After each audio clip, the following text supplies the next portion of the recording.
ईश गिरीश नरेश परेश महेश विलेशय भूषण भो साम्ब सदा शिव शम्भो शङ्कर शरणं मे तव चरणयुगम्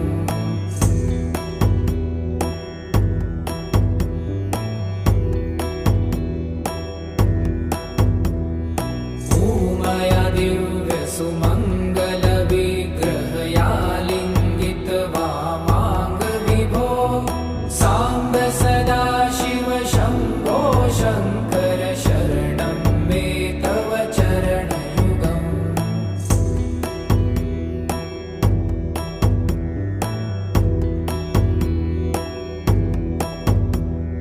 दूरीकुरु मामज्ञमनाथं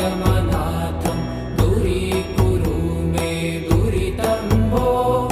साम्ब सदा शिव शम्भो शङ्कर शरणं मे तव चरणयुगम्